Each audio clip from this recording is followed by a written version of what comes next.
Dans le Code de l'éducation qui est en vigueur actuellement, on lit des choses intéressantes. On lit, je cite, que la scolarité obligatoire doit au moins garantir à chaque élève les moyens nécessaires à, entre autres, la maîtrise de la langue française, la maîtrise des principaux éléments de mathématiques, une culture humaniste et scientifique permettant le libre exercice de la citoyenneté et la pratique d'au moins une langue vivante étrangère.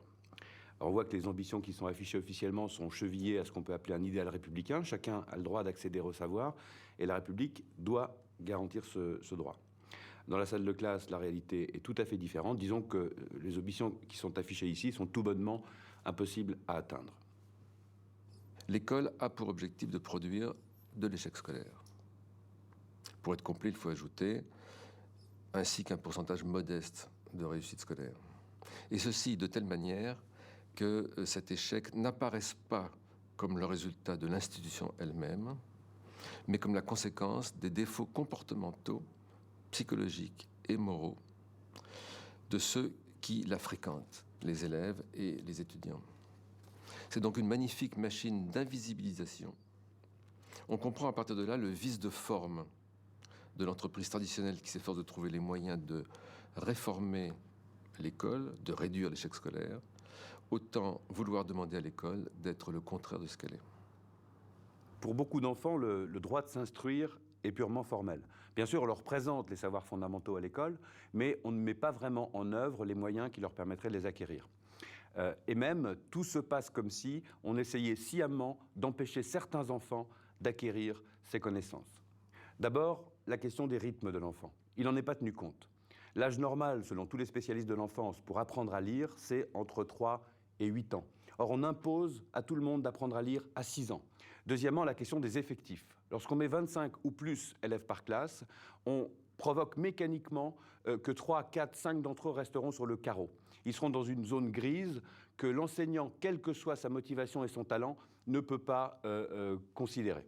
Troisièmement, la question des programmes scolaires. Ils définissent des priorités et des exclusions qui sont une manière d'uniformisation, d'homologazione, aurait dit Pasolini, en tout cas qui induisent l'idée qu'il faut se soumettre à une volonté imposée d'en haut et non négociable. De la sorte, par ces trois méthodes, on crée des déterminismes structurels qui, au fond, confortent les déterminismes socio-culturels préexistants, et la notation va transformer ces déterminismes en prédispositions naturelles de chacun, qui sont gravées dans le marbre du bulletin scolaire et même du casier scolaire de chaque enfant. Il y a les enfants plus ou moins intelligents, plus ou moins bons, plus ou moins doués, ils ont plus ou moins de moyens, plus ou moins de capacités, plus ou moins de talents, et tous ces jugements ne questionnent jamais la structure qui les a produits. De la sorte, dès les premières classes de l'école primaire, on voit que l'école vise à arrêter, et même dès l'école maternelle, vise à arrêter les enfants dans une image intime et publique d'eux-mêmes. C'est une pyramidalisation que l'école met ainsi en œuvre, une hiérarchisation qui reproduit et qui conforte la hiérarchisation sociale et qui accoutume les élèves à cette hiérarchisation, qui accoutume les élèves à la place qu'eux-mêmes y occuperont et au fait surtout que c'est à eux-mêmes qu'ils devront cette place.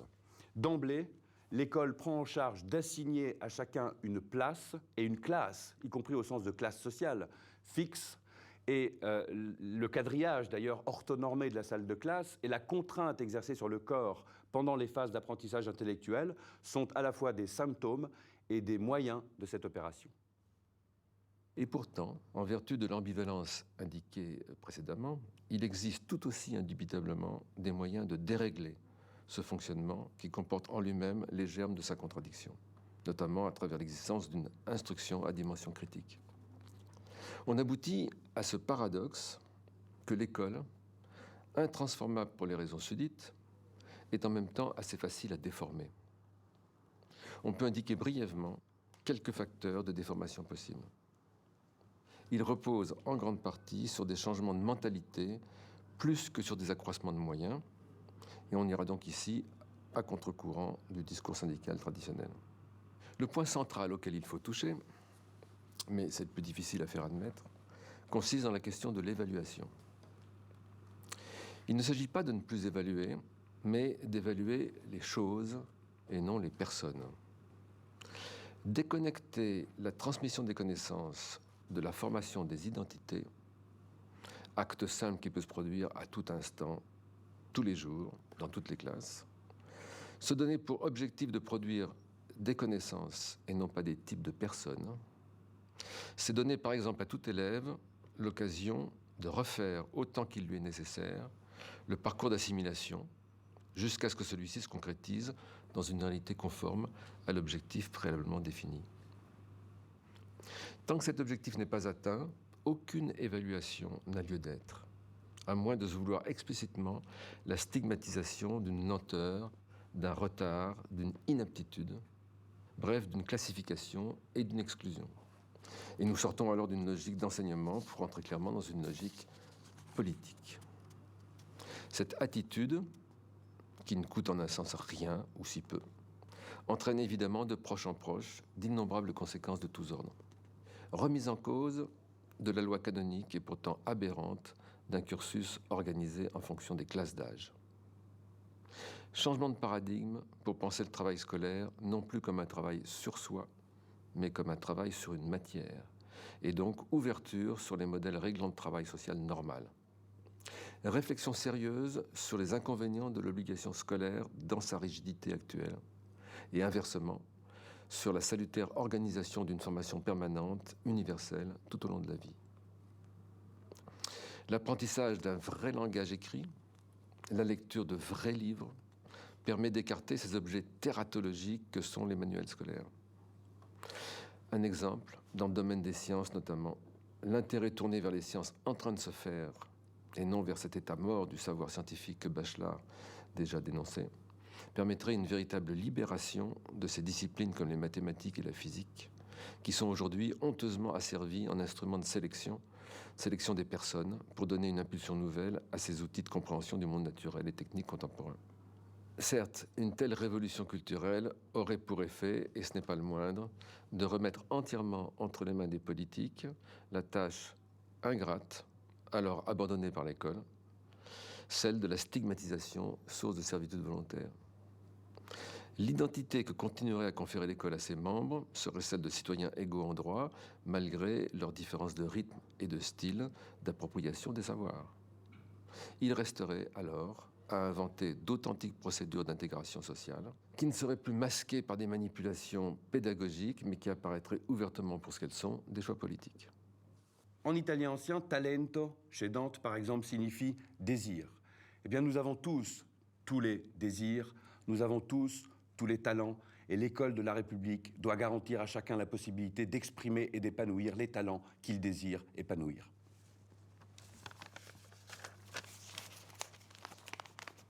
Et si on touche à ce verrou-là, on fait sauter beaucoup de choses.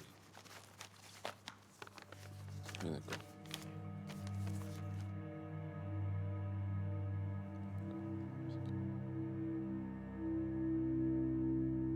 Coupé.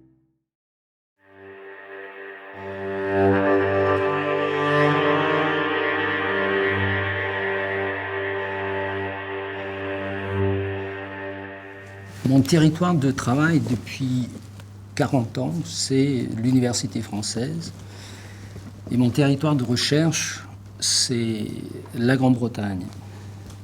Et le fait d'avoir porté un œil critique sur l'évolution des choses en Grande-Bretagne me permet de dire, si je pouvais dire de manière un peu triviale, que j'ai déjà vu le film pour ce qui concerne le processus de mise en place des dispositifs néolibéraux. Alors je voudrais parler ici plutôt de l'université, c'est-à-dire que, étant donné que la Grande-Bretagne a 15 ans d'avance sur la France, on peut savoir aujourd'hui quelles seront les conséquences inéluctables du dispositif néolibéral qui a été mis en place en particulier par la loi si mal nommée de liberté et de responsabilité universitaire, donc, qui avait été introduite par Madame Pécresse. Alors, quelles sont les conséquences inéluctables? Je ne dirais pas des dysfonctionnements, parce que pour une partie, ces conséquences sont voulues. La première, c'est une concurrence entre les universités. Mais on sait que la concurrence entre les universités produit nécessairement des gagnants et des perdants. Des perdants, il y en aura. C'est-à-dire, il y aura des institutions, des départements, peut-être même des établissements universitaires qui disparaîtront dans la course qui a été engagée il y a 4 ans. Donc, première conséquence. Deuxième conséquence inéluctable de la néolibéralisation, c'est qu'on fera payer des frais d'inscription de plus en plus élevés aux étudiants. C'est bien ce qui s'est passé en Grande-Bretagne et c'est ce qui se passera en France si on continue sur le processus qui a été déclenché. Avec bien sûr une autre conséquence sociale qui s'imposera, à savoir que l'accès à l'université deviendra de plus en plus difficile pour les étudiants qui viennent des couches défavorisées. C'est un constat qu'on fait déjà pour ce qui concerne l'université britannique. Autre conséquence tout aussi inéluctable, c'est que tôt ou tard, il y aura des champs de recherche et d'enseignement qui seront considérés par les nouveaux gestionnaires néolibéraux de l'université comme étant non rentables, et ces champs non rentables disparaîtront. Je donne un seul exemple. Le département de philosophie de l'université de Middlesex a disparu. Non pas parce que c'était mauvais ce qu'il faisait, non pas parce que la recherche n'était pas intéressante, mais tout simplement parce que ce département ne correspondait pas à ce qu'on appelle le projet d'entreprise de cette université. Donc, peut-être dernière conséquence que je voudrais souligner, c'est que tôt ou tard aussi on fera le tri de ce qui est une recherche utile pour l'université néolibérale et une recherche qui est inutile. Et peu à peu, des pans entiers de l'activité de recherche, de l'activité intellectuelle en France disparaîtra, comme des pans entiers de l'activité intellectuelle sont en train de disparaître aujourd'hui en Grande-Bretagne. La situation, c'est que la loi Liberté et responsabilité des universités qu'il a mise en œuvre a eu pour conséquence, sous couvert de mise en concurrence des établissements et de stimulation de la compétition, d'accentuer les inégalités, de creuser les hiérarchies entre les universités. Et cela n'est pas sans conséquence aussi sur ce que sera le devenir des étudiants selon qu'ils fréquentent un établissement prestigieux ou un établissement qui n'a pas la chance finalement d'être classé dans les meilleures des universités selon finalement la nouvelle politique mise en œuvre. Donc si vous voulez, cette concurrence, ce régime de la concurrence comme ailleurs, il aboutit au démantèlement des institutions. La concurrence à l'université, c'est comme la concurrence à l'hôpital, ça a des effets très très détestables. La concurrence, elle est accompagnée aussi de l'intensification des formes d'évaluation. On évalue la recherche au travers des publications notamment, et cette évaluation, elle est essentiellement quantitative. On ne regarde pas forcément ce qui est écrit, on regarde combien d'articles ont été publiés, dans quelles revues, et on s'aperçoit que la conséquence en est aussi que finalement l'université, même en matière de recherche, cesse véritablement d'être un lieu de débat. On ne débat plus de ce qui est écrit, on publie, on compte les publications, mais il n'y a plus de controverses, ou il y a moins de controverses en tout cas. Et cet effet-là de la mise en concurrence d'établissements avait été très très bien décrit par Lindsay Waters, directeur des presses de Harvard. Et aux États-Unis, ce type de réforme a été mis en œuvre bien en amont, qui a montré comment finalement on publiait de plus en plus, on lisait et débattait de moins en moins. Il y a même des statistiques qui sont intéressantes. Là où un ouvrage, il y a 20 ans, se vendait à 1200 exemplaires, il se vend à 200 exemplaires aujourd'hui. Et c'est aussi un effet pervers de la concurrence.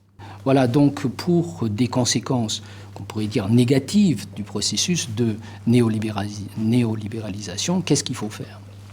Pour ce qui concerne la France, pour être tout à fait clair, la première chose qu'il faut faire, c'est mettre fin au processus qui a été déclenché en 2009 par la mise en place de cette loi qui est une véritable régression intellectuelle. Ça veut dire que dans le contexte actuel où nous nous trouvons, il faudrait obtenir un engagement clair de la part des candidats de gauche aux élections présidentielles que cette loi sera abrogée, non pas réformée, non pas retouchée, mais abrogée. Je pense que le meilleur moyen, deuxième proposition, pour aller vers une abrogation de la loi LRU, c'est qu'il y ait des états généraux des universités organisés par les universitaires eux-mêmes et non pas par leurs représentants dits naturels.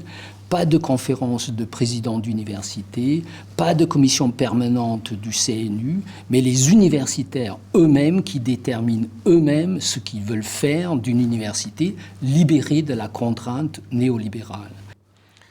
Alors on pourrait espérer que s'il y avait une alternance politique, soit remise en cause cette loi LRU dont les effets ont été si détestables. Le problème, c'est que ce sont les mêmes conseillers pour parti qui inspiraient la réforme LRU et qui conseillent la rue de Solferino, malheureusement. En attendant de pouvoir obtenir un changement à ce niveau-là, je crois que l'on peut tout de suite changer l'université en l'ouvrant sur la cité. L'université, c'est l'université ouverte sur la cité. Et comment cela peut se pratiquer? Très simplement, dès lors que chaque enseignant-chercheur qui le souhaite ouvrira l'un de ses cours, l'ouvrira à tous ceux qui veulent venir librement assister à ces enseignements, eh bien, on changera quelque chose déjà. Si dans une université, tous les enseignants-chercheurs, ou en tout cas beaucoup d'enseignants-chercheurs font la même chose, on pourra éditer un catalogue des cours ouverts et ainsi permettre à chacun de finalement profiter de ce qui relève de l'éducation permanente dans une tradition qui est celle de Condorcet dès 1792. Alors, c'est simple à mettre en œuvre, ça n'a pas de coût considérable, coût restreint, et ça a par contre toute une série d'avantages. Alors ça permet d'abord aux gens d'accéder à des connaissances, même si leur parcours scolaire antérieur avait été chaotique. Là, ils pourront revenir dans un lieu, dans ce qu'on caractérise, plutôt caricature, en disant que ce sont des temples fermés. On montrera que l'université est ouverte. Ça permettra aussi aux gens de la cité de comprendre que les enjeux universitaires, ils ne doivent pas être simplement discutés à l'université. Et donc, les balivernes de Sarkozy sur sa réussite en matière universitaire, elles seraient tout de suite, à ce moment-là, invalidées. Cela permettra également, en ouvrant ainsi des cours à tous, ça permettra également d'avoir finalement des publics renouvelés. C'est-à-dire que la pédagogie s'en trouvera transformée dès lors qu'à côté d'étudiants classiques, on aura des gens de tous âges et de toutes conditions qui assisteront au même cours. Le cours ne pourra plus se faire de la même façon et de ce point de vue-là, l'intérêt pédagogique est indéniable. Enfin, eh bien, cela permettra de rompre avec la dérive de la formation professionnelle continue auquel on assiste, qui est de plus en plus marchandisée. Au nom de la formation tout au long de la vie, on a tout à fait dévoyé le principe d'éducation permanente qui était fondé sur l'accès de tous, libre et gratuit, au corps des connaissances, au corps le plus large des connaissances et pas simplement aux connaissances instrumentales et professionnelles.